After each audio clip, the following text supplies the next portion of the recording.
কিছু কথা বলা হয়েছে।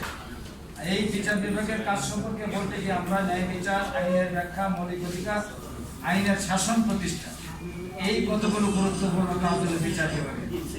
এবং যখন কোনো আইন নিয়ে সংঘাত, কন্ট্রাডিকশন তৈরি হয়, কনফিউশন তৈরি হয়, যেটা সংবিধানে উল্লেখ নেই, ঠিক এই সময়ে গুরুত্বপূর্ণ ব্যাখ্যা প্রদান করে থাকেন বাংলাদেশের সর্বোচ্চ আদালত সুপ্রিম কোর্ট। অতীতে বহু নজির আছে। সুতরাং supreme court is the guardian of the constitution, এবং একই সাথে সুপ্রিম কোর্ট হলো বাংলাদেশের জনগণের অভিভাবক। এই যে সুপ্রিম কোর্টের অবস্থানটি জুডিশিয়ারিতে আছে, এই অবস্থানটাকে টিকে রাখার জন্য দরকার ছিল বিচার বিভাগের স্বাধীনতা। আজকে 55 বছর যাবৎ বাংলাদেশের যত গণতান্ত্রিক আন্দোলন হয়েছে এবং 47 সালের পর 70 সাল পর্যন্ত যত গণতান্ত্রিক আন্দোলন হয়েছে, সকল গণতান্ত্রিক আন্দোলন, সকল রাজনৈতিক দল এবং রাজনৈতিক আন্দোলনের লক্ষ্যে গঠিত জোট এবং গঠিত কমিটি সবার একটি অন্যতম দাবি ছিল বিচার বিভাগকে প্রশাসন থেকে আলাদা করা হবে এবং জুডিশিয়ারিকে স্বাধীনতা দেওয়া। কিন্তু আজকে এত বছর পরে 55 বছরে বাংলাদেশের বিচার বিভাগের স্বাধীনতা আমরা পাইনি। এই স্বাধীনতা মূল বৈশিষ্ট্যগুলো সেখানে আমি এখানে উল্লেখ করেছি। সেই সাথে আইনজীবীদের, যেহেতু আইনজীবীদের বাজেট ভাবনা, আইনজীবীদের দায়িত্ব কি সেই কথাগুলো এখানে আসছে। প্রফেশনালি একজন লয়ার সততা, দক্ষতা এবং তার নীতি ন্যায়ের মাধ্যমে বিচার প্রার্থীকে আইনি সহায়তা দিয়ে থাকেন এবং বিচার বিভাগের সম্মান অক্ষুণ্ণ রাখেন। সেই সাথে মক্কেলের সাথে কথোপকথন ডায়লগে তিনি তার কনফিডেন্সিয়ালিটি যেটা আছে সেটা তিনি গোপন রাখেন, আর নথিপত্র সংরক্ষণ করার ক্ষেত্রে ভূমিকা রাখেন। এই ক্ষেত্রেও সরকারের সহযোগিতা দরকার। অর্থাৎ আইনজীবীদের প্রফেশনাল দায়িত্ব পালন করতে গেলেও সরকারের বরাদ্দ যদি না থাকে, আজকের ডিজিটাইজেশনের যে যুগ, এই যুগে যথার্থভাবে বিচার প্রক্রিয়ায় আইনজীবীগণ অংশগ্রহণ করতে পারবেন না। তার একটি সংক্ষিপ্ত বক্তব্য এখানে দেওয়া হয়েছে। বিচার বিভাগের পৃথকীকরণ সম্পর্কে মাত্র একটি মন্তব্য করেছি আমি এখানে, কারণ অন্তর্বর্তী সরকার একটি সিদ্ধান্ত নিয়েছিল 2025 সালের 30 নভেম্বর। এই সিদ্ধান্তটি তারা আইন আকারে আমাদের সামনে, জাতির সামনে উপস্থাপন করেছে। আমাদের প্রধান অতিথি মাননীয় বিচারপতি শহীদুল ইসলাম সাহেব এসেছেন, ওনাকে স্টেজে আসন গ্রহণ করার জন্য জাস্টিস শহীদুল ইসলাম।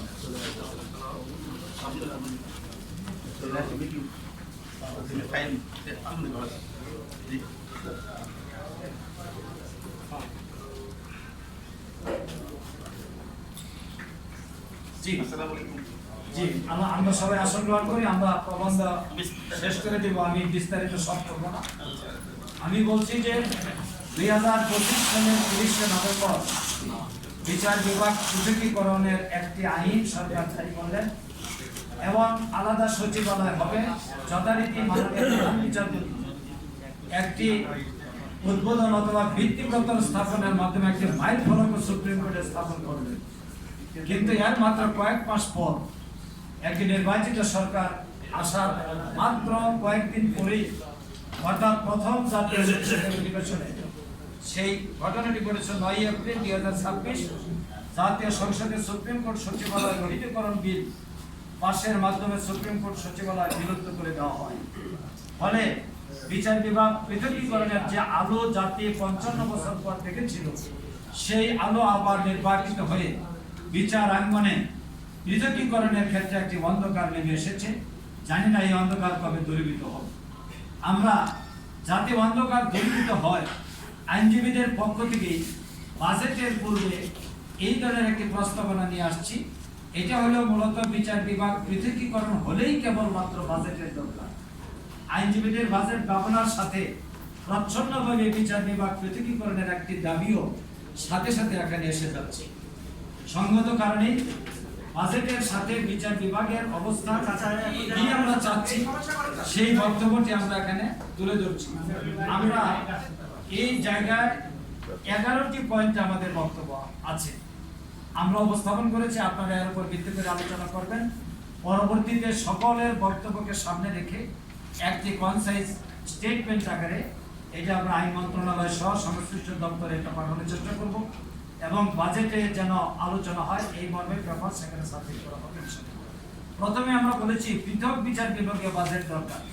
কেন দরকার তার একটা ব্যাখ্যা এখানে দেওয়া হয়েছে। বিচার বিভাগীয় আইন মন্ত্রণালয়ের একটি উপখাত হিসাবে দেখানো হচ্ছে। বর্তমানে বিচার বিভাগের বাজেটটা হচ্ছে আইন মন্ত্রণালয়ের একটি উপখাত হিসাবে।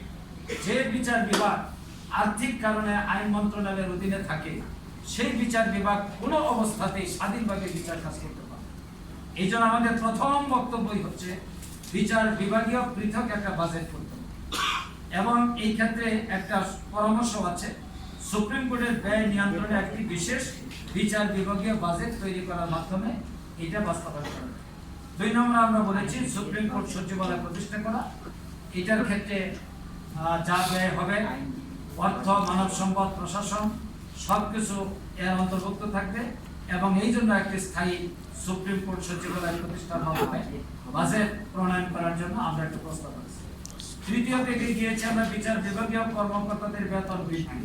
বেতনের জন্য আমরা সবাই কথা বলি, কিন্তু এটা আমাদের প্রস্তাবটা হচ্ছে বেতনটা হবে এমন আকর্ষণীয়, যেমন এখানকার প্রস্তাব প্রতিভাবান আইনজীবীদের আকৃষ্ট ধরে রাখতে এবং দুর্নীতির সুযোগ কমাতে বিচার বিভাগীয় বেতন যথেষ্ট প্রতিযোগিতামূলক হওয়া উচিত। বিচার বিভাগের বেতন এতটাই কম যে এটি প্রতিভাবান আইনজীবী অনেক ভালো আইনজীবী তার পেশা ছেড়ে বিচারপতি পদে যেতে চান, কারণ তাদের ইনকাম তাদের চেম্বারে যা হয় বিচারক পদে গেলে আর সেই ইনকামটা থাকে না। ফলে জাতি এই কমতি বেতনের কমতির কারণে একটি প্রতিভাবান, দক্ষ এবং যোগ্য বিচারকের সেবা থেকে বঞ্চিত হচ্ছে। এখানে যদি আকর্ষণীয় বেতন থাকতো তাহলে ওই জায়গায় যাওয়ার জন্য একটা প্রতিযোগিতা চলতো। প্রতিযোগিতার মাধ্যমে একজন যোগ্য আমরা আইনজীবী মধ্য থেকে এবং বিসিএস ক্যাডারদের মধ্য থেকে বিচারক নিয়োগের পথটা সুগম হয়েছে। এই জন্য আমাদের প্রস্তাবনা হচ্ছে বেতন কাঠামোটা বৃদ্ধির ব্যাপারে একটি প্রস্তাবনা থাকা দরকার। আদালতের অবকাঠামোর আধুনিকীকরণ। কিছু বিল্ডিং তৈরি হয়েছে কিন্তু এই বিল্ডিং এর ভিতরের চামড়া উঠে যাচ্ছে, কালার নেই, আবার এসি লাগানো হয়েছে, বাতাসে সেগুলি নষ্ট হয়ে যাচ্ছে, রক্ষণাবেক্ষণে দুর্বলতা। আমরা যারা উন্নত বিশ্বের বিচারাঙ্গন দেখেছি, বিশেষ করে ইউরোপ এবং আমেরিকা আর ইউরোপিয়ান কান্ট্রি, সেখানে বিচারাঙ্গনে প্রবেশ করা মাত্রই একটি ভিন্ন পরিবেশ তৈরি। এবং আজকে আরো বলতে দ্বিধা নেই, অপরাধের কারণে যাদের বিচার হয় তাদেরকে বাংলাদেশে কারাগারে আটক রাখা হয়। কারাগারের যে বিশ্রী পরিস্থিতি, একজন লোক সেখানে যাওয়ার পর মানসিকভাবে তার একটা সমস্যা তৈরি হয়ে যাচ্ছে, ফিজিক্যালি সমস্যা তৈরি হয়ে যাচ্ছে এবং সে ছোটখাটো অপরাধ নিয়ে ঢুকছে, বড় অপরাধী নিয়ে বের হয়ে যাচ্ছে। এইটা পৃথিবীর কোনো দেশে দেখবেন আপনারা। আমরা যদি যুক্তরাজ্যে যাই, ইউরোপে যাই, দেখবো সেখানকার জেলখানাগুলো এক একটা জেলখানা মনে হবে রেসিডেন্সিয়াল একটা এরিয়া, কারণ সেখানে মানসিক পরিচর্যা দেওয়া হয়, তাকে তার দুর্বলতা দূর করার জন্য ভূমিকা রাখা হয়। এই জন্য আমরা বলেছি অবকাঠামো শুধুমাত্র এখানে নয়, সব জায়গায় অবকাঠামোগত পরিবর্তন নিয়ে আসতে হবে যদি আমরা সত্যিকারের স্বাধীন বিচার এবং সুষ্ঠু বিচার কায়েম করতে চাই। 5 নম্বরে আমরা বলেছি বিচার বিভাগীয় প্রশিক্ষণে বিনিয়োগ করতে হবে। আমাদের দেশে 2016 সালে যখন সংবিধানের নিয়ে আলোচনা শুরু হলো, 1600 সংবিধানে নিয়ে যখন একটা বিতর্কের তৈরি হয়, এই সময় আপনারা দেখেছেন যে জাস্টিসদের প্রশিক্ষণ, বিচার বিভাগীয় প্রশিক্ষণের জন্য বাইরে থেকে একটি নির্দিষ্ট এলাকা থেকে লোক আনার ব্যাপারে একটি প্রস্তাব আওয়ামী লীগ সরকার উপস্থাপন করেছে।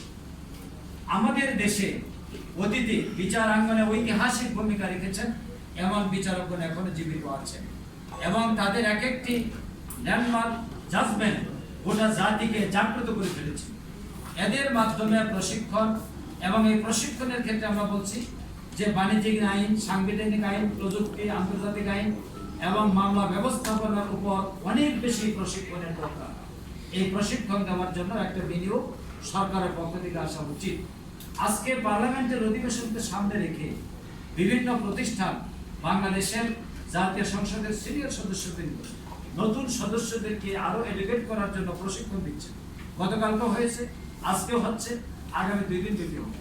কিন্তু আমরা যে আদালতে মানুষের ভাগ্য নিয়ে লড়াই করি, সেখানে আমাদের প্রশিক্ষণের কমতি এত বেশি যে এটা বলা বাহুল্য, এটা উল্লেখ করা যায় না। আইনজীবীগণ সিনিয়রের কাছে গিয়ে কিছু শিখেন, আমরা চাচ্ছি এখানে এমন একটা বিনিয়োগ থাকবে যে বিনিয়োগের মাধ্যমে আইনজীবীগণ যেমন শিখবেন, সিনিয়ররা শিখবেন, প্রযুক্তির সাপোর্ট তারা পাবে। এই জন্য বিনিয়োগ দরকার। এই বাজেটে এই ধরনের কোনো উদ্যোগ আমরা দেখতে পাই নাই। বিভিন্ন মিডিয়া যেগুলি আসছে, আমরা আমাদের এই বাজেট ভাবনায় এই প্রস্তাবনাটা সরকারের কাছে রাখছি। এরপর আসছে আদালতের নথি এবং মামলা ব্যবস্থাপনাকে ডিজিটাইজ করা। বাংলাদেশের নথি, আমার অভিজ্ঞতা হলো 2024 সালে স্বৈরাচারের আমলের একটি মামলা, এই মামলা আমরা পেন্ডিং ছিল। এই মামলা নথির জন্য যখন সুপ্রিম কোর্টে দৌড়াদৌড়ি শুরু হয়েছে, নথি খুঁজে পাওয়া হয়েছে। অনেক কষ্টের পর বিভিন্ন জায়গা থেকে এগুলি উদ্ধার করা হয়েছে। আজকে যদি এটা ডিজিটাইজ থাকতো, তাহলে কম্পিউটারাইজড স্ক্যানিং এর মাধ্যমে গোটা সিস্টেমটাই অন্তর্ভুক্ত হতো। আমরা এটা আরো উন্নত ব্যবস্থাপনা আনার জন্য একটি বাজেট যেন থাকে, সেই ব্যাপারে আমরা উল্লেখ করি।